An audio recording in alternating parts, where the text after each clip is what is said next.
मनोभीष्टं स्थापितं येन भूतले स्वयं रूप कदा मह्यं ददाति स्वपदान्तिकं वन्देऽहं श्रीगुरो श्रीयुतापदकमलं श्रीगुरोन् वैष्णवांश्च श्रीरूपं साग्रजातां सहगण रघुनाथान्वितं तं सजीवं साद्वैतं सावधूतं परिजनसहितं कृष्णचैतन्यदेवं श्रीराधा कृष्णपादान् सहगण ललिता श्रीविशाखान्वितांश्च हे कृष्ण करुणा सिंधो दीनबंधो जगत्पते गोपेश गोपिका कांत राधा कांत नमोस्तुते तप्त कांचन गौरांगे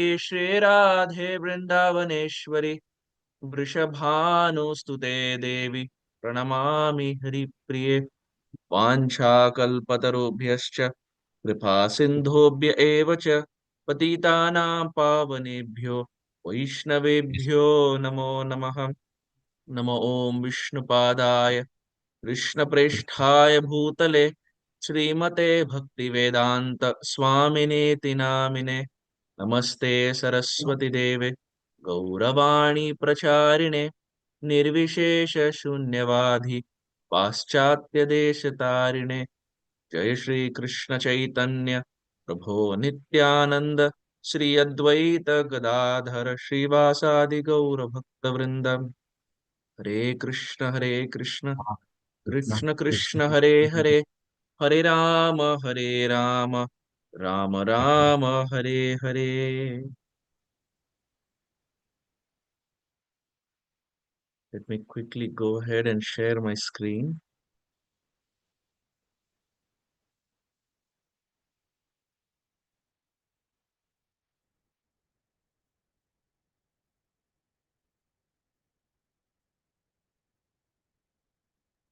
Can someone confirm if they can see? Yes, we can see. Okay, perfect. So, once again, thank you all for being here. This is the third chapter of the Bhagavad Gita called as Karma Yoga. And because this is a new chapter, I was told we are doing verses 4 to 10. So, I thought the human mind is such, it's very volatile. And whatever we are told, even one day prior, we end up forgetting what to speak of what was discussed 1 week ago. The mind is such, jaldi jaldi bhul jate hain. We remember only things that are extremely essential. That's why even in laptops we see whenever we have to log in our mobile, we have forgot password. Even passwords that are so secret, that also we end up forgetting. So mind is such we forget. So I thought why not it's best to even go through the three verses that I think Sham Sundar Prabhu has already explained, but in a very quick fashion, we'll skim through those verses and then go from verse 4 all the way to verse 10. So we see what is happening here in the first and second chapter of the Bhagavad Gita. In the first chapter, we see there is observing of the armies. Arjuna wants to observe the armies. And as he's observing the armies, there are four reasons that he presents to Krishna not wanting to fight. Even though he's a Kshatriya and doesn't fear anyone, he gives four reasons why he doesn't want to fight. And we see that in the last about 15 verses from verse chapter 1, verse 28 till verse 46, he gives the reasons of compassion, enjoyment, saintliness, and destruction of family, kula, etc. And it's only in chapter 2 that Krishna actually starts speaking. The first chapter, it's more of Arjuna who's speaking and Sanjaya giving an overview to Dhritarashtra, etc. But it's only in chapter 2 that Krishna really starts speaking to Arjuna when Arjuna decides to ask a question. So there is indecision. And then finally, Arjuna is surrendering to Lord Krishna. We see Adi Shankaracharya, who is so revered and so worshipable. He very beautifully in his Bhaja Govindam verses that are so popular. Shankaracharya, he says, Bhagavad Gita kinjidadita Ganga jalalava kanika pita Sakridapi yena murari samarcha kriyate tasya yamena na charcha. If someone doesn't want charcha, charcha means discussion. यदि किन्हीं को चर्चा नहीं चाहिए यमराज के साथ, he is not a person that we like to have discussion. Any other person of this world, people like to have a discussion. Hmm? Yamaraj, interestingly, is one of the Mahajans, very glorious personality. But every other Mahajan, we will like to have a conversation except one Yamaraj. Yamaraj ke baat aata hai, to people are like very scared. Hmm? So Adi Shankaracharya says, if there is one thing that is talking with Yamaraj, if you don't want to have that in your life, if you never want to have a conversation with Yamaraj, then there are three things that you should be doing. One, Bhagavad Gita Kinjidadita. Even if you study little from Bhagavad Gita, what we are doing. Actually, this is not little, this is systematic study. So this is more than little. But Adi Shankaracharya says, Bhagavad Gita Kinjita. Even Kinjita, little you study from the Bhagavad Gita. Second, Ganga Jal Lava Kanika Pita. You have little Ganga water. Ganga water थोड़ा पान कर लिए. और third, सकृदपि येन मुरारी समर्चा. और if you discuss about Murari, the demon of the enemy Mura, that is again Krishna. If you do all these three things, or even one of the three things, Adi Shankaracharya, he says that person will never have a conversation with Yamaraj. Guaranteed. What are the three things? One, little conversation, little discussion about Bhagavad Gita. Second, little Ganga water. Or third, discussions about Krishna, Murari Shri Krishna.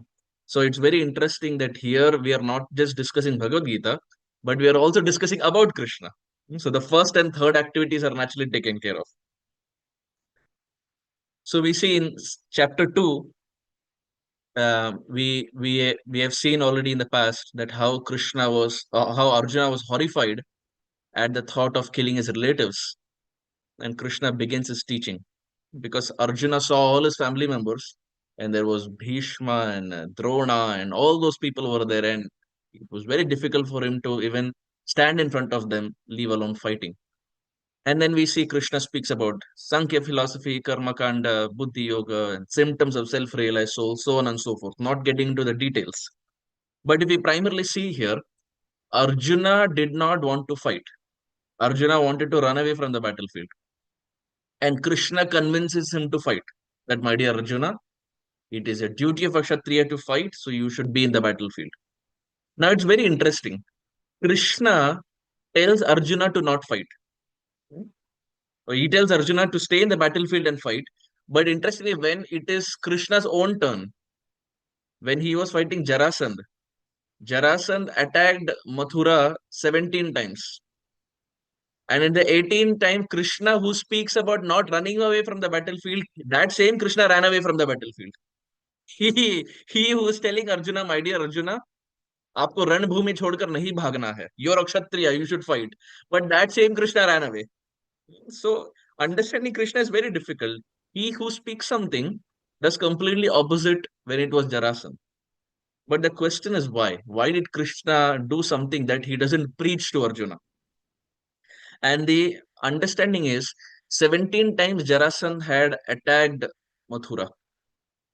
And when it was now the 18th time, Krishna thought to himself, if I draw his attention to some other place which has a better army, better infantry, etc., the people of Mathura will be saved. Because Mathura is not a place where there is very strong army. So if Jarasandh keeps attacking this way, it's going to be very difficult for the people of Mathura. And interestingly, the 18th time when Jarasandh attacked, he attacked with Kala Yavan, one of his friends. So Krishna, he drew the attention of Jarasandh by apparently running away from Mathura and going to Dwaraka, so that now the attacks are straight on Dwaraka, and Dwaraka is well equipped to fight Jarasandh. So did Krishna really run away? No. Krishna had a more strategic plan to make sure that the people of Mathura are safe. And Krishna is very interesting. Even if he runs away from the battlefield, he gets a temple, Ranchod. If Arjuna ran away from the battlefield, it's not glorious. Krishna speaks the whole Gita to convince him not to run away. But Krishna, when he runs away, Bhagwan ko naam milta hai, Ranchod Rai. You go to Dakur, very famous, Ranchod Rai. So whatever Krishna does, he lies, he steals, he runs away. Bhagavan Pujaniya, he is glorious. So that's one instance from the life of Krishna that we see where apparently he did something which is very different to what he's preaching here to Arjuna. Here we see in the 18 chapters that we have, this is the third chapter, which is Karma Yoga. Chapter 2 was contents of the Gita summarized. And chapter 1 was of course, observing the battlefield. And on the bottom left, you see we have the 5 elements that Gita talks about. You have Kala, which is time, Karma, Prakriti, Jiva, and Ishvara. And as and when the Gita progresses, we will see Krishna ends up explaining more in detail. Now, here in chapter 3 that we're discussing, what's happening is the first 2 verses, Arjuna is having a confusion whether to renounce or whether to fight, whether there should be renunciation or whether there should be action. Verses 3 to 9 is Nishkam Karma Yoga, better than Jnana for Arjuna. Work and be detached, offering fruits to Krishna, which results in purification, which we will see in detail. Verses 10 to 16, it is from Karma Kanda to Karma Yoga. 17 to 35 is Nishkam Karma Yoga to set the right example. And finally, 36 to 43 is the Supreme Lord speaks about the dangers of lust. Third chapter of the Bhagavad Gita is where Krishna emphasizes a lot on this aspect of lust as to how it is very difficult for the living entity to cross over, if not for the mercy of Bhagavan, Sri Krishna. So this is a quick overview of what's happening here in the third chapter. But the big burning question for Arjuna still is, should I renounce, त्याग, क्या हमें त्याग करना है या काम करना है? You have 2 kinds of people, one who work, as we call them workaholic, and second is those who preach renunciation. Renounce everything and sit at one place. So Arjuna is having this burning question, should I fight or should I just renounce? Because Krishna, I think that's what you're trying to explain. Maybe I'll just renounce and take sannyas and sit at one place. Or should I fight? My dear Krishna, I don't know what to do. Hmm? So Krishna here tries to address this point, which is better. And this is more in context to our daily life. As we are learning Bhagavad Gita, should I still go to office? Should I still work? Should I still be there in my profession? Should I still make money? Or is it that after learning Gita, now that I've become devotee, chodo ghar bar chalo Haridwar? Should I leave everything and go and sit in a temple? What are we supposed to do? So Krishna tries to address this. In the first verse, Krishna very beautifully, Arjuna is speaking here. Arjuna uvacha jayasi chet karmanaste mata buddhir janardana tat kim karmani ghore mam niyojayasi keshava. Arjuna is saying, O Janardana, O Keshava, why do you urge me to engage in this ghastly warfare if you think that intelligence is better than fruitive work? Krishna, if you think intelligence is better than fruitive work, why are you asking me to fight? And here we see that he calls or addresses Krishna by 2 names, Janardana and Keshava. Janardana, we have seen in the past, is the name of Krishna called as conqueror of wealth. And Keshava has multiple meanings. One understanding of Keshava is as it is given by our previous teachers, previous acharyas. So BVB, as you see here, stands for Baladev Vidya Bhushan, and VCT stands for Vishwanath Chakravarti Thakur. So the Bhagavad Gita that we have, Prabhupada used Baladev Vidya Bhushan's commentary called as Gita Bhushan to write this. So all the Gita that we study here is pretty much coming from Baladev Vidya Bhushan. So Baladev Vidya Bhushan, he writes, the word Keshava here means, the word Ka means Brahma, Isha means Shiva, and Va means Vayase, to control. So Krishna is called Keshava because he is the controller of even Brahma and Shiva. So Arjuna is telling, my dear Keshava, you control Brahma and Shiva, please control my life. Please tell me what to do. I am there in a despondency where I am not sure what to do, my dear Lord. रक्षा कीजिए हमारी. So there we find Prabhupada in the purport, he very beautifully says that Krishna consciousness is not inertia. And Prabhupada translates that as inertness or inactivity. Arthat, Krishna consciousness doesn't mean sitting at one place. Krishna never preaches that you sit at one place and leave your work. No.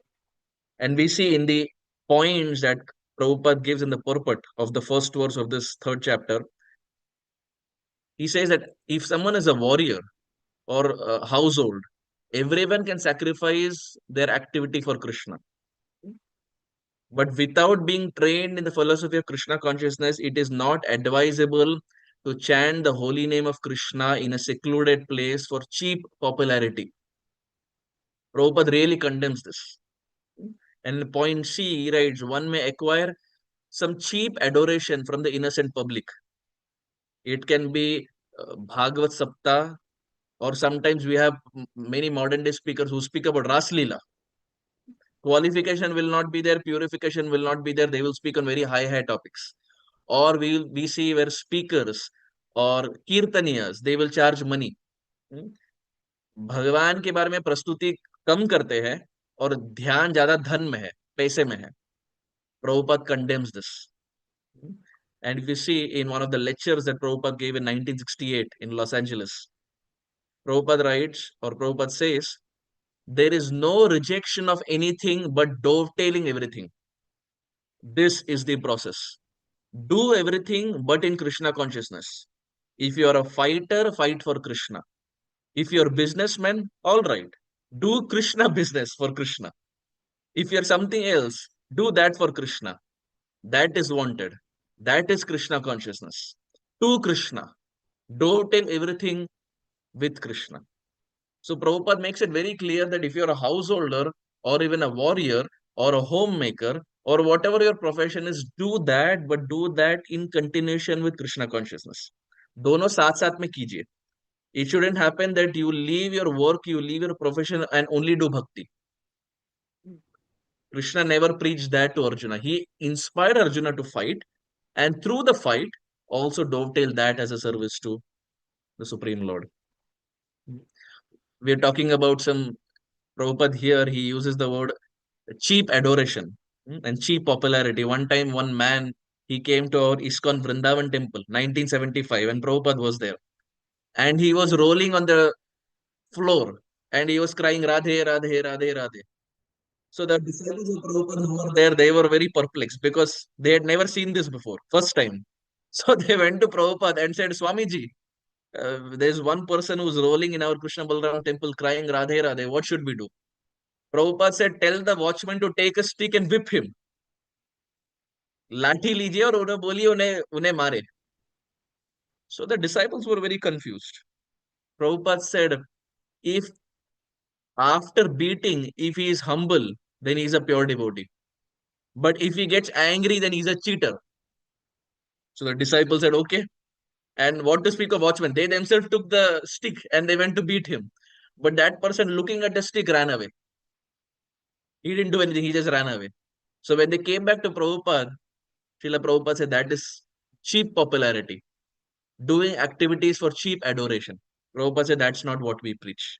We are preaching pure Krishna consciousness where we want to dovetail all our activities for the pleasure of Krishna. So those are some synopsis that is happening in the first verse of this chapter. In the second verse, we find Arjuna is speaking. Vyamishrineva vakyena buddhi mohaya sivame tadekam vada nischitya yena shreyoham apunayam. In the previous chapter, that is in chapter 2, we find Krishna has spoken about many various paths, many paths, but they have been unsystematically explained. And Arjuna here wants to clear the confusion so that any common man could accept them without misinterpretation. Because when many paths are presented, it can be very confusing. So it's almost like Arjuna knows that in the future there's going to be a Gita Amritam Rasamalayam, and because people should not have any doubts, Arjuna on our behalf is asking Krishna that, my dear Lord, you please confuse or You have confused me in the earlier chapter. Now you please help me to understand what am I supposed to do? Should I fight or should I just renounce? So there is confusion, and you see Arjuna's photo. He's almost doing like hitting his forehead, and that's pretty much sometimes when we are in anxious or we are in anxiety, and when we are frustrated, and when things don't go our way, that's what we do. Hey Bhagwan. So he's also doing that. Hey Bhagwan. And for him, Bhagwan is standing right in front of him. Bhagwan, aap bacha lijiye. So here we see the essence is Arjuna is confused, taking the meaning of buddhi as intelligence, and he is feeling by the use of its intelligence he should avoid all activities. So Arjuna is feeling that, my dear Krishna, if you have said all this, maybe I should just leave the battle and just maybe not fight. In Bhagavad Gita 2:11 onwards, Krishna explained Gyan, difference between body and soul. And 239 onwards, he describes Nishkam Karma Yoga. But Krishna doesn't tell which one is superior. And as we mentioned in the previous slide, he gives different paths, but really doesn't emphasize or press upon the point of इसमें से सबसे बड़ा क्या है, करना क्या है. He gives different paths, but he just leaves it upon Arjuna. One time Prabhupada was there in a car, and this was car conversation. And one disciple asked Prabhupada that, Prabhupada, who are better? Are the karmis better? So karmis means those who do activities but don't dovetail to Krishna, or are the devotees better who do activities and then dovetail to Krishna? So the disciple asked that, Prabhupada, are karmis better or are the devotees better? And Prabhupada, when he heard that, Prabhupada, he started laughing, and Prabhupada said, the karmis think they are right, and the devotees also think they are right. But the difference is devotees are right and the karmis are wrong. Prabhupada said both think that they are right, but the difference is devotees are right. Why? Because all the activities that the devotees are doing, they are also working like the karmis. But with those activities, they're offering the fruits, they're offering that actions back to the lotus feet of Krishna. So Prabhupada said, we are right, we think we are right, they think they are right, but the difference is we are right and they are wrong. It's typical Prabhupada style. So here again we see there is um, confusion in the mind and the heart of Arjuna, not knowing how to proceed. Verse 3, now Krishna starts speaking. Śrī Bhagavan-Uvacha Lokesmin dvividha nishtha pura prokta mayanaka jnana yogena sankhyanam karma yogena yoginam. The blessed Lord said, O sinless Arjuna, I have already explained that there are two classes of men who realize the self. Some are inclined to understand him by empirical philosophical speculation, and others are inclined to know him by devotional work. So Krishna is saying, I have already told you, Arjuna, दो प्रकार के लोग हैं. There are two kinds of people. One who will ask lot of questions, lot of speculation, but after speculation, still they will not surrender. That is one kind. प्रश्न पूछेंगे पूछेंगे पूछेंगे पूछेंगे लेकिन भक्ति नहीं कभी नहीं करेंगे. So one is the speculation kind of people, and the second is those who are inclined to devotion. And we see here in a flow chart, like in school days, we remember we would understand something better with a flow chart, and that's how the mind is. Especially with Gita, when there are flow charts, it's a little easier to understand what's happening. So Krishna in 239, Bhagavad Gita chapter 2, text 39, Krishna is saying that there are two classes of men trying to realize self. दो प्रकार के लोग हैं जो अपने आप को समझने का प्रयास कर रहे हैं. First is Sankhya Yoga or analytical study, which is a gradual process, understanding or study of the spirit and matter, and it's applicable for those who speculate, and so on and so forth. And ultimately, the goal is understanding Lord Krishna, self-realization towards the lotus feet of Krishna. But the challenge here is it is a purifying process, no doubt, but it is very gradual. Like in English, they say snail's pace, dhime dhime, very slow process. And the second is that is explained here, which is a more direct process, direct path of purification, where you work in Krishna consciousness and you release from the bondage of action. Why? Because now you depend on Krishna. as Krishna has explained that in Bhagavad Gita chapter 261, wherein the activities are being done, but they're done as a service to Krishna. On the first category, it is only speculation that's happening. But here, activities are done and they're offered to Krishna, which results in a faster path of purification. Here we see the difference between philosophical speculation and Krishna consciousness. One is an indirect path, one is a direct path. Second is there is dependence on personal endeavor. अपने बलबूते पर करेंगे. And the second is I will depend on Krishna. Because on our own endeavor, it is very difficult. What to speak of you and I, dear devotees? Even Mother Yashoda found it difficult to obtain Krishna, this by herself. When she was doing the Damodar Leela, apne balbute par, even for Mother Yashoda, it was difficult. So you and I are nowhere in the picture. But when we depend on Krishna, then even the impossible becomes possible.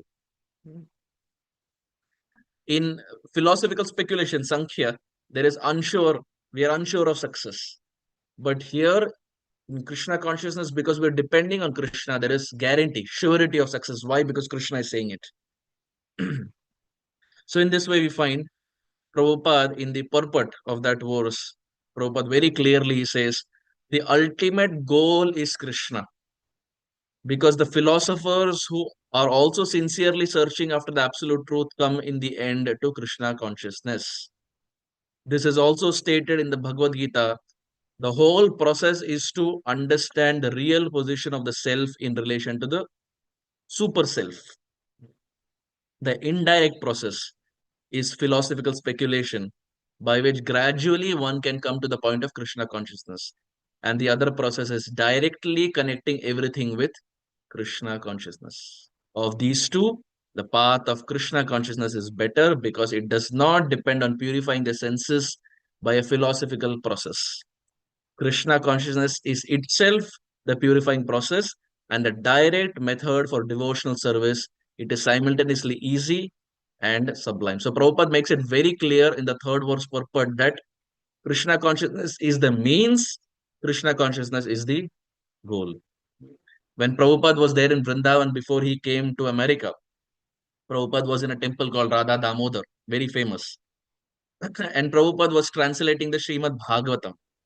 So at that time, one friend of Prabhupada came to meet Srila Prabhupada. And he looked at Prabhupada, and Prabhupada that time was translating with a Parker pen. See, Parker pen is very expensive. And Prabhupada in those days, someone had gifted him. So Prabhupada was translating with a Parker pen.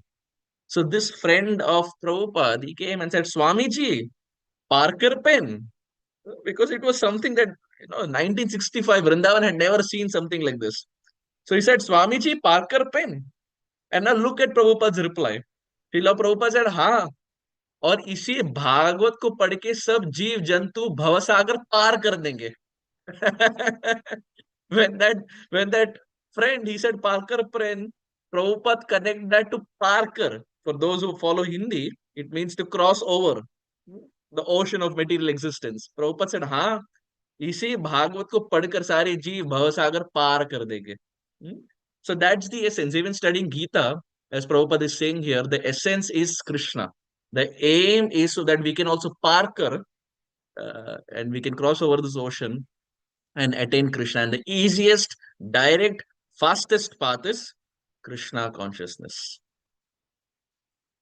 Text 4. Na karmanam anarambhan naishkarmyam purushosnute nacha sanyasanat eva siddhim samadhigacchati. We see on the left, it is a slogan that the youth use. Sab moh maya hai. For those who are youth, we will say it's very popular that the youth use this. Sab moh maya hai. So is it really moh maya? That's what Krishna is trying to address. Is working, क्या काम करना, क्या नौकरी करना, यदि कोई नौकरी पेशा आदमी है, if someone is working, is that work moh maya really? Or is that also service to Krishna? Krishna tries to address it here. And Krishna says, not by merely abstaining from work can one achieve freedom from reaction, nor by renunciation alone can one attain purification. So here, Krishna is trying to answer the first question in this fourth verse. Why not to avoid action altogether? Because someone can say that, well, if action, and this is actually explained by Srila Vishweshwara Tirtha Swami of the Madhva Mutt, very popular name and very, very revered figure in the Madhva Mutt. So he presents a point and he says, if action is the root cause of cycle of birth and death, which we all agree, and by avoiding action we can free ourselves from cycle, then why do not birds and animals for whom no action is religiously prescribed automatically get salvation? So he's presenting a point. He's mentioning that, wait a minute, if we just stop action, काम करेंगे तभी तो पाप और पुण्य आएगा. यदि काम ही नहीं करेंगे, if I just sit at one place, for example, then will I get papa? No. Will I get punya? No. So if I'm not getting papa and punya, which means I will not get any reaction, which means I should get salvation. That is the understanding, because I'm not getting any reactions there if I'm not doing any activity. But the point that Krishna is trying to explain here in this verse is, just by abstaining from work, just by sitting at one place and thinking that I will not get papa or I will not get punya and then I will get salvation. Krishna says it doesn't work that way. Why? Because the most important element is purification. The person first has to be purified. Only by purification will one get salvation. Both go hand in hand. If we are just sitting at one place, we are not getting piety, we are not getting sin. Both we are not getting, but we are not getting salvation either. And he answers this question, and he mentions this point that if you see trees, now trees are just standing at one place. Are they doing any movement? Nothing. There is practically no action. So they are having no papa and they are having no punya. So ideally, trees after their life, they should get Krishna. They should get salvation. But it really doesn't happen that way. So just by renouncing activity, one doesn't get Krishna. And just by doing activity also, it's not essential. The point here is one should be doing activity and offering the fruits to Krishna. Krishna makes a point here that when one action is completed, 100 other crop up as consequence of this, and this is an endless cycle of action and reaction. We all agree to this. When we do one action, उसके साथ और 100 आएंगे, and then it becomes a chain reaction. So therefore, only a foolish person can think that by avoiding action I can attain liberation. It is not possible. In the present day and age that we live, avoiding action is impossible. नहीं हो सकता. पराय असंभव है. So without performance of prescribed karmas, one cannot attain purity. Purity is obtained when some action is done. When no action is done, purity is not obtained. And purification is compulsory to get salvation. Purification is compulsory to get Krishna. So Krishna is trying to press on this point that if you simply prematurely renounce, if prematurely you renounce and sit at one place, purification will not happen. Then that renunciation will become a disturbance. वो एक बोझ बन जाएगा. वो जो त्याग है, अगर शुद्धता प्राप्त नहीं किए हो और उसके पहले हम त्याग कर दिए, तो वो त्याग बोझ बन जाएगा. It will become a burden. It will become a disturbance. But when actions are performed and those fruits are offered to Krishna, then through those actions, one gets purification. And that purification is what will help us get the Supreme Lord. So Krishna is trying to encourage and motivate Arjuna that, my dear Arjuna, if you just take sannyas, it will not work.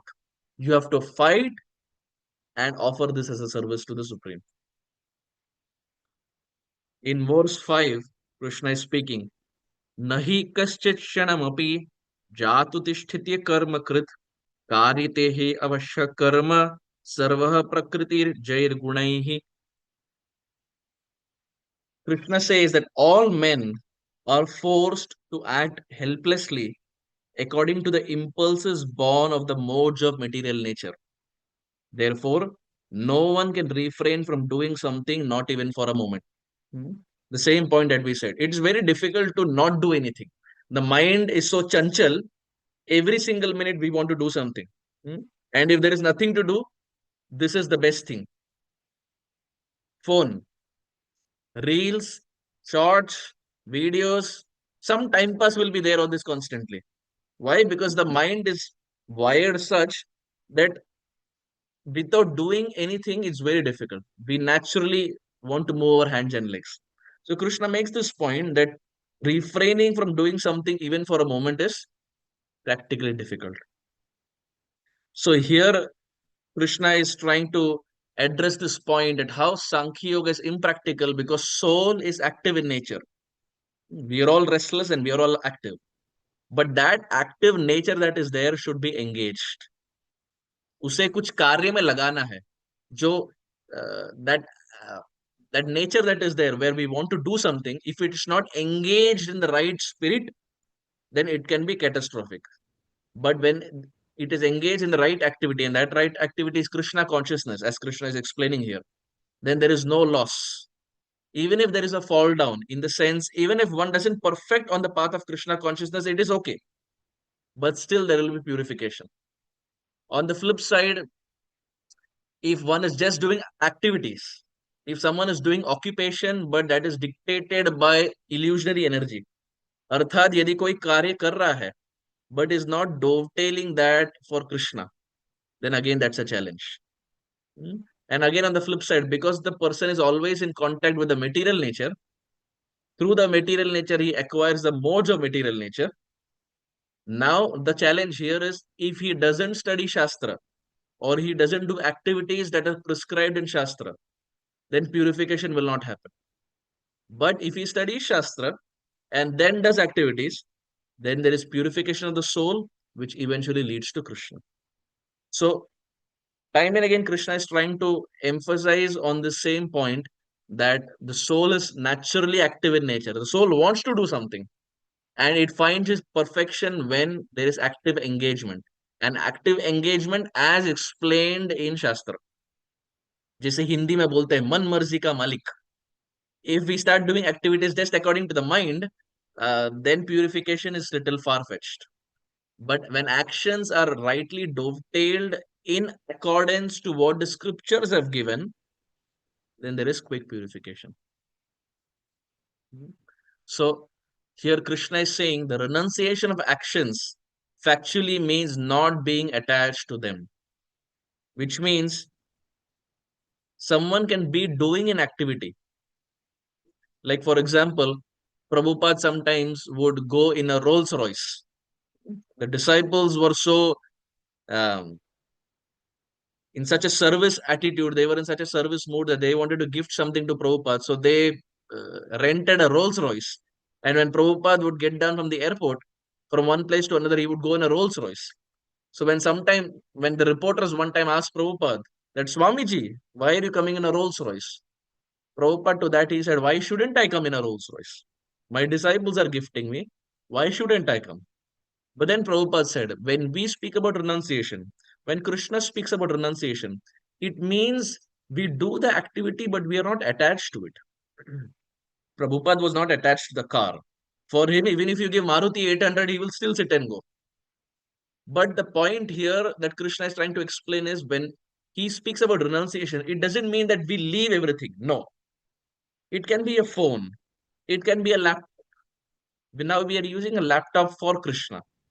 We are using a phone for Krishna. So the renunciation that Krishna speaks about in the Gita is not to give up everything, but to use things and not be attached. Use things as a service back to him and not being attached to it. That's the definition of renunciation that Krishna gives. It does not mean actually giving them up, as that is impossible. Neither a wise man nor a fool can refrain from the actions at any moment. All are compelled to act, forced by one's likes and dislikes, influenced by one's attachments and aversions arising out of Prakriti or the material nature.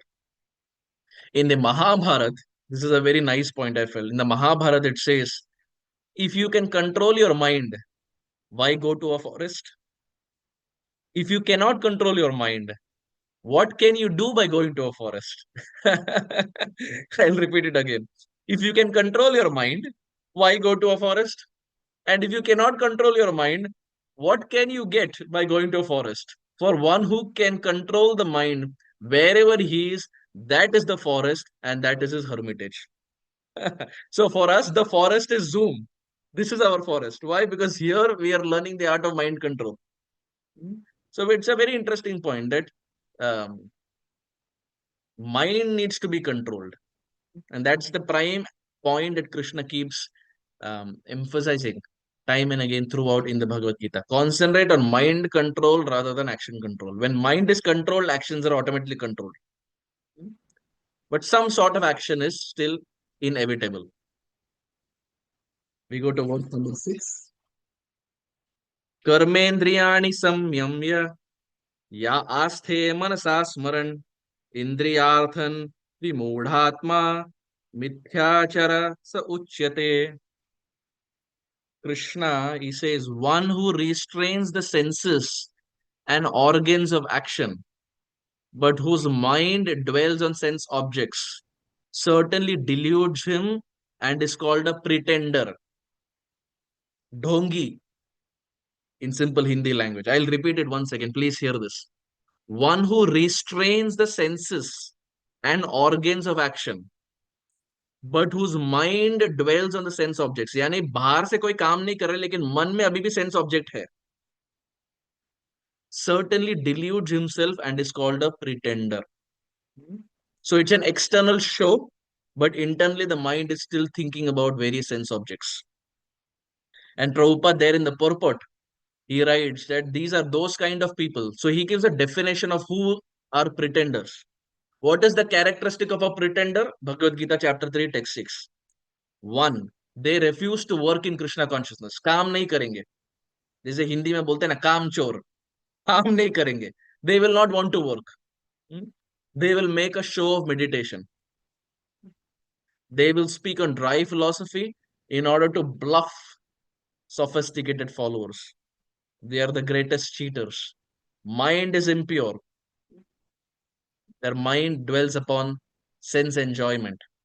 And then there is no value for knowledge. Why? Because there are effects of such a sinful man's knowledge are taken away by the illusionary energy of the Lord.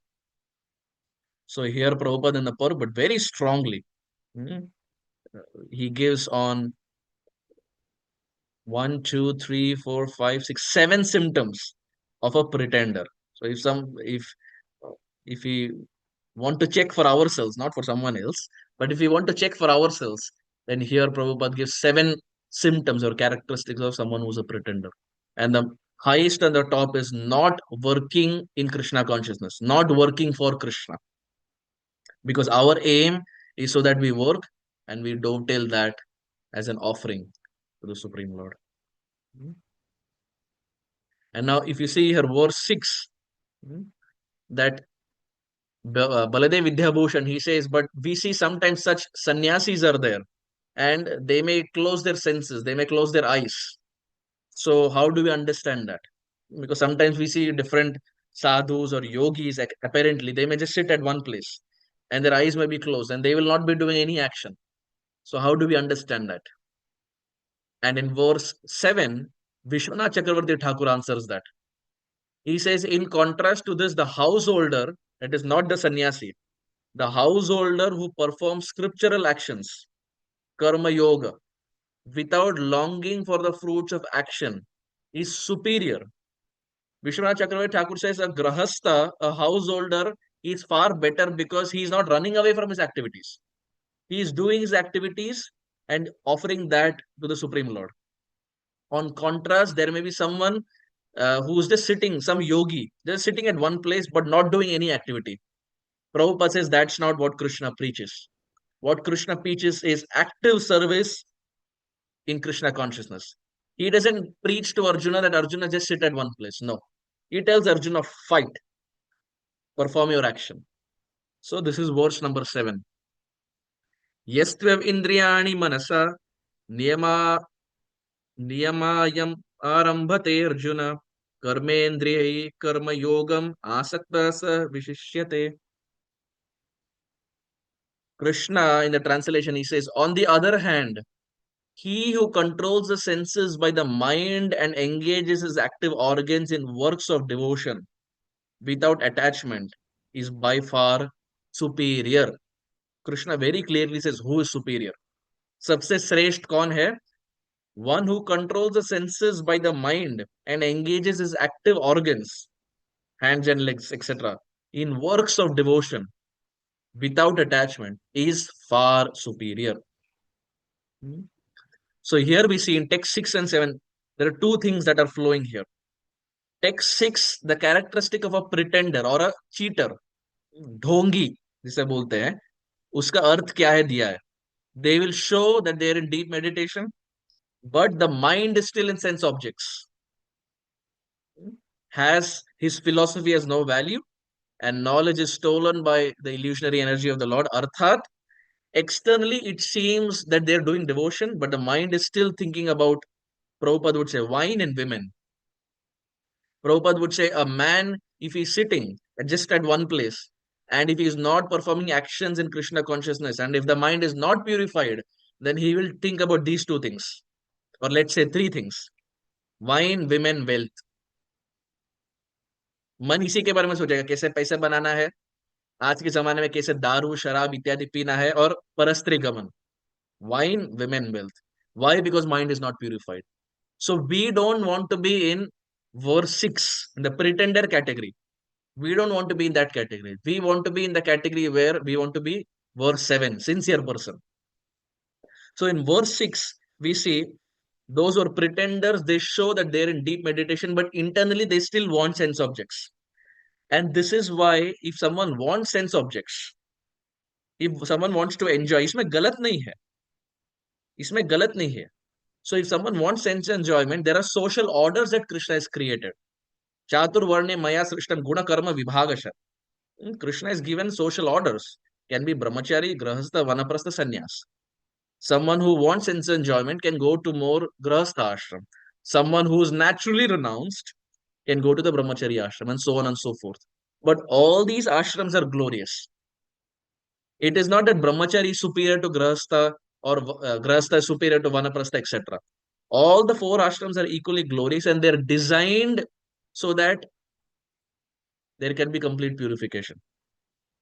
When rules and regulations are followed in these social orders, there is gradual purification. So the point Krishna is trying to explain in verse 6 is, if there is desire for sense objects, it is okay, but don't restrain it. Channel it by being in the right social order, because that's where purification will happen. Otherwise, human life will go away, and in the attempt of pleasing others, people may think, oh, this person is very renounced, but internally, if the heart is not renounced, Krishna says that is not very good. So better is to accept where we are and get into the social order. And through the social order, Krishna has designed it such that there will be purification, 100%. And verse 7 talks about a sincere person. Sincere person is someone who controls the senses, mind. Such a person is far superior. And he engages in karma yoga, Krishna consciousness without attachment. And such a person is again far superior. So far superior to whom? To a pretender. So verse 6 and 7 are, they're flowing back and forth.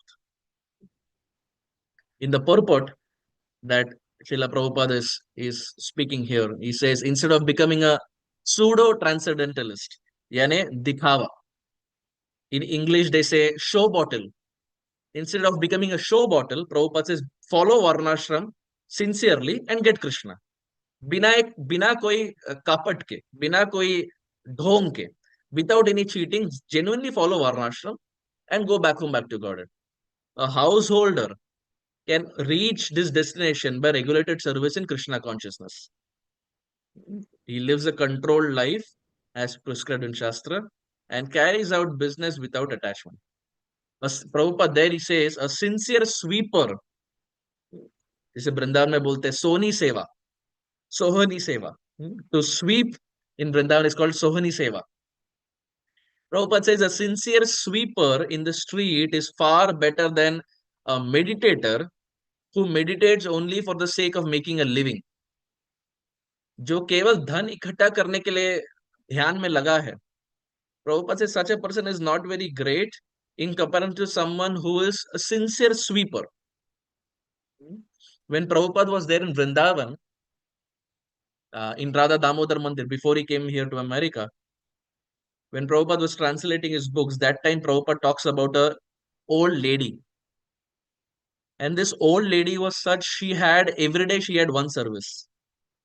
And her service was to go to Yamuna and collect a bucket full of water and bring it back for Radha Damodar. All her life she did that. Because she would say, there is no other service that I know to do except for this one service. So all her life, she did this simple service. She recognized where she is, and whatever she could, she offered the best to Krishna. Went to Yamuna, got a pot of water, and gave it as an offering to Radha Damodar. Prabhupada, in some lectures, he says that lady for sure she will get Krishna. Why? Because she did simple service without cheating anyone by being straightforward. So, sincere sweeper in the street is far better than a meditator who meditates only for the sake of making a living. So, Bhagavad Gita is a world engaging book and not a world leaving book. Many times people have this notion that if I study Bhagavad Gita, I'll have to renounce everything. ISKCON wale, अरे ये सब कुछ छुड़ा देते हैं. ना, Bhagavad Gita is a book where we engage our heart and our mind in the service of Krishna, not that we leave everything behind. So, in essence, Lord Krishna is telling Arjuna that premature renunciation is not good. Lord Krishna is not propagating to work for self, but he's explaining one should work for a higher purpose than self. So, without purification, Krishna is saying, don't renounce. Perform your activity, and through your activity, there will be purification, and then there will be natural renunciation, vairagya. Verse number 8. नियतं कुरु कर्मत्वं कर्म ज्यायो हि कर्मणः शरीर यत्रापि च ते न प्रसिद्धेत अकर्मणः. Krishna says, perform your prescribed duty, for action is better than inaction. A man cannot even maintain his physical body without work, which is true. We can't maintain our body without work. It's not that we just sit at one place and the body works. Khana chahiye, we have to go outside, buy groceries, cut the vegetables, make something. For every small thing, we have to work. So perform your prescribed duty, for action is better than inaction. So here in text 8, we see Krishna is saying prescribed duties are there. Everyone has a prescribed duty. सबका एक कर्तव्य है. If we prematurely renounce it, हम सब कुछ छोड़ दिया, बोले नहीं नहीं हम ये कार्य नहीं करेंगे, अभी भक्ति पढ़ लिए, भगवद गीता पढ़ लिए, अब हम कोई कार्य नहीं करेंगे. If there is premature renunciation, then fall down is guaranteed, which means heart will not be purified in this. And on the other side, if prescribed duties are performed, then there is gradual purification of the heart. But prescribed duties need to be performed in accordance to the Shastra. भगवान जो दिए है उसको सामने रखते हुए हमारा कर्तव्य हमें करना है. So for Arjuna is a Kshatriya. So for him now the prescribed duty is to fight. For a Grahastha, it is to maintain the family, earn money, etc.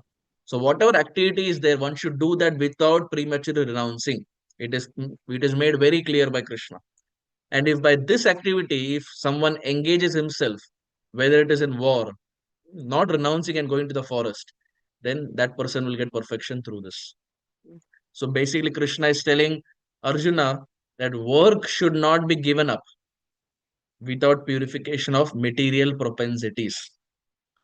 व्यक्ति तब तक शुद्ध नहीं होगा जब तक कार्य नहीं करेगा. जब तक हम कार्यरत है हम शुद्धता प्राप्त कर सकते हैं. If we renounce activities, purification will never be there. And Krishna, time and again in this chapter, we will see, time and again he speaks on the same aspect, that one should not prematurely give up. And in fact, this is the same point if you see in the Chaitanya Charitamrita, one book called as the Sri Chaitanya Charitamrita.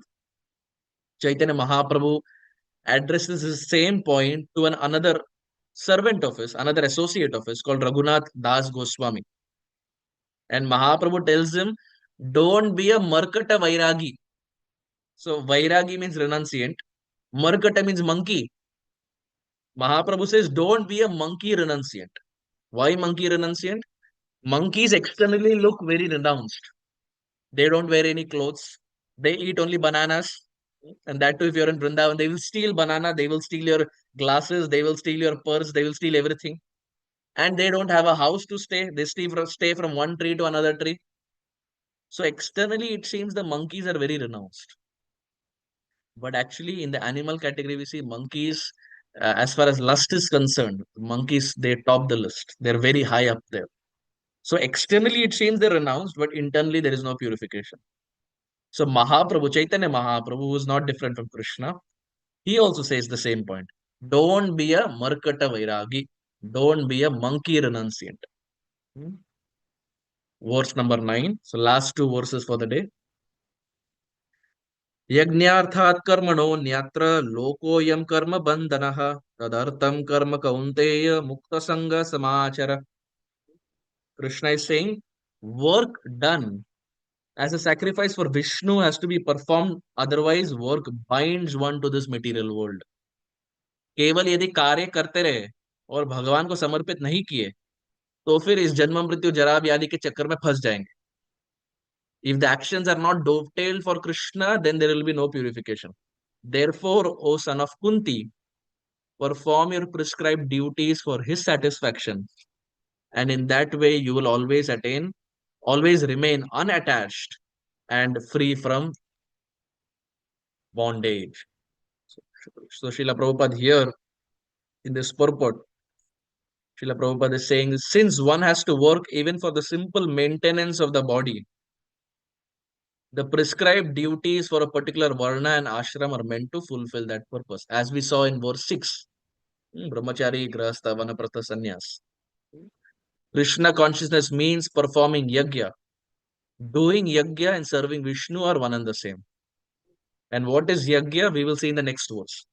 Krishna and Prabhupada also in the purport, they explain what is yajna. Therefore, one has to work for satisfaction of Vishnu. Any other work done in this material world will cause bondage. And results of working in the above way. This will save us from the reaction of work, karma bandhan.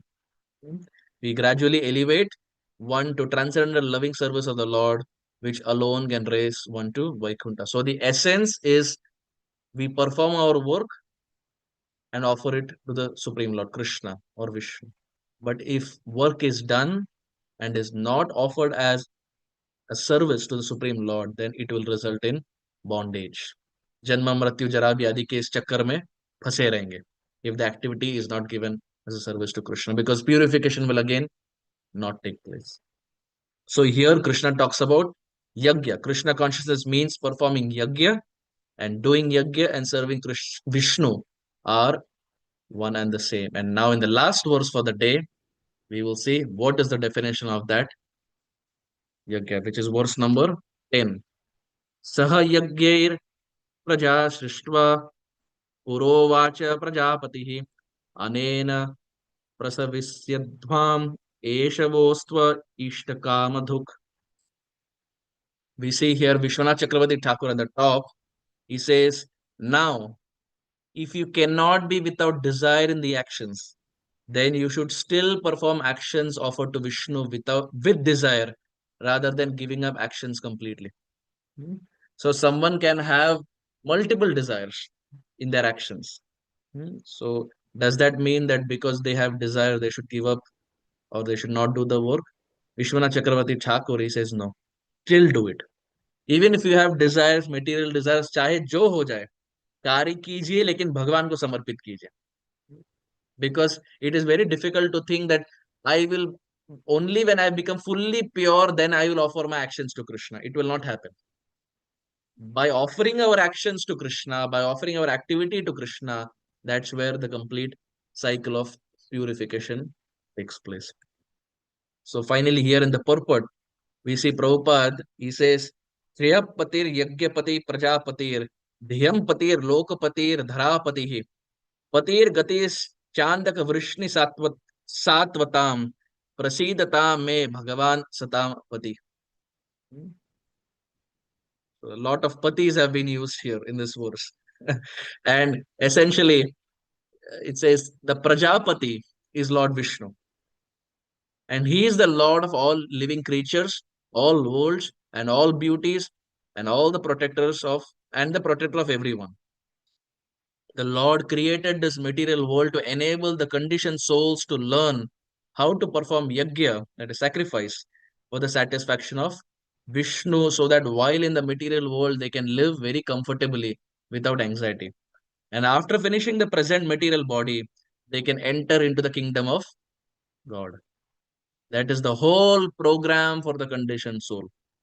By performing yajna, the conditioned souls gradually become Krishna conscious and become godly in all respects. And now, Prabhupada writes, what is the yajna? In the age of Kali, the Sankirtan yajna, the chanting of the names of God, is recommended in Vedic scriptures and is the transcendental system introduced by Lord Chaitanya for the deliverance of all men in this age. Sankirtan yajna and Krishna consciousness go well together. So, what is the yajna? In verse 9, Krishna talks about yajna. In verse 10, even before Krishna is spoken, Prabhupada is given in purport. In so many chapters of Gita, we see Krishna speaks about Bhakti Yoga only in 7th chapter, 7 to 12. Prabhupada speaks about Bhakti Yoga from the first verse, first chapter itself. Prabhupada doesn't waste time. He comes straight to the point. So finally, here we see there is the purpose of material creation that is explained. Benefits of yajna have been explained. Cause of conditioning in this world. What is the cause of conditioning? हम इस जगत में क्यों हैं? क्योंकि हम भगवान को भूल गए हैं. भगवान के साथ जो संबंध है, जो सदैव वाला एक संबंध है, वो हम भूल गए हैं उसके कार्य. Because of that, we are here. Purpose of Vedic principles are outlined in this verse. Understanding of the Lord as Pati, which means He is the master for all living entities. And finally, the best yajna to satisfy Vishnu in this age is Sankirtan yajna, or chanting the holy names of the Lord. Hare Krishna, Krishna Krishna, Hare Hare, Hare Rama, Rama Rama, Hare Hare. Having said this, I very humbly stop here, and I want to thank you all for being such a wonderful audience. Hmm. Uh, if there were any mistakes in my presentation, kindly please forgive me. And thank you for engaging my heart and my mind and my tongue so early in the day in speaking about Krishna from the Bhagavad Gita. Thank you very much. Hare Krishna. Śrī Bhagavad-Gītā ki jai. Jai.